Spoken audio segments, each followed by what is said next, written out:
పాలెటి కొంగు బంగారమే విరాజిల్లుతున్న శ్రీ మధ్యాంజనేయ స్వామి దేవస్థానంలో మంగళవారం నాడు 2,11,072 రూపాయలు ఆదాయం సమకూరిందని ఆ దేవస్థానం కార్యనిర్వహణాధికారి అకుల కొండలరావు తెలిపారు.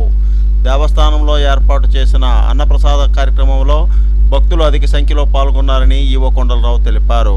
స్వామివారికి ప్రత్యేక దర్శనాలు అనంతరము భక్తులు ఆలయం చుట్టూ 108 ప్రదక్షిణలను చేసి తమ మొక్కుబడులను చెల్లించుకున్నారని ఈవో కొండలరావు తెలిపారు. స్వామి స్ఫూర్తి న్యూస్, పశ్చిమ గోదావరి.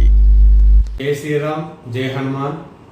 ఏలూరు జిల్లా జంగారెడ్డిగూడెం మండలం గురవాయగూడెం గ్రామంలో స్వయంభూమూర్తిగా కొలువైన శ్రీ మధ్యాంజనేయ స్వామివారి దేవాలయానికి ఈ రోజున శ్రీ స్వామివారి ప్రీతికరమైన రోజు మంగళవారం జయవారం సందర్భంగా మా దేవస్థానం అర్చక స్వాములు స్థానాచార్యుల వారు ఉదయం 4 గంటల నుండి శ్రీ స్వామివారికి ప్రత్యేక కైంకర్యాలు చేసి ఉదయం 6 గంటల నుండి భక్తులకు దర్శనం ఏర్పాటు చేస్తున్నారు.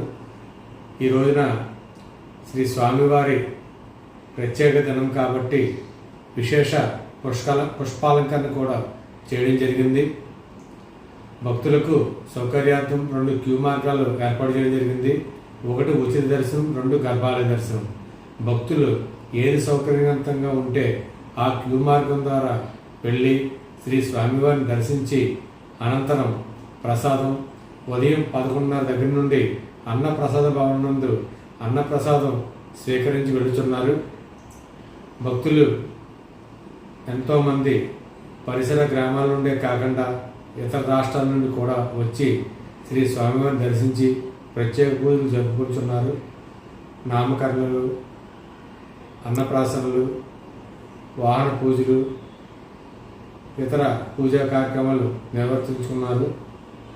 యథావిధిగా శ్రీ స్వామివారి దేవస్థాన వేద పండితులు ఇరువురు కూడా వేదపట్నం చేయుచున్నారు. భక్తులు 50 మంది శ్రీ స్వామివారిని దర్శించి అనంతరం ప్రసాదం, అన్నప్రసాదం కూడా స్వీకరించి వెళ్ళవలసిందిగా కోరుచున్నాం. అదేవిధంగా వేసవి కాలం కావడం వల్ల మజ్జిగ చలివందనలో కూడా మజ్జిగ కూడా భక్తులకు విరివిగా సప్లై చేయడం జరుగుతుంది.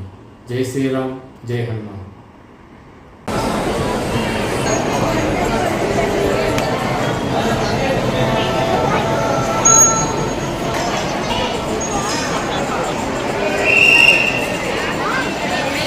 Please like, share, subscribe our channel.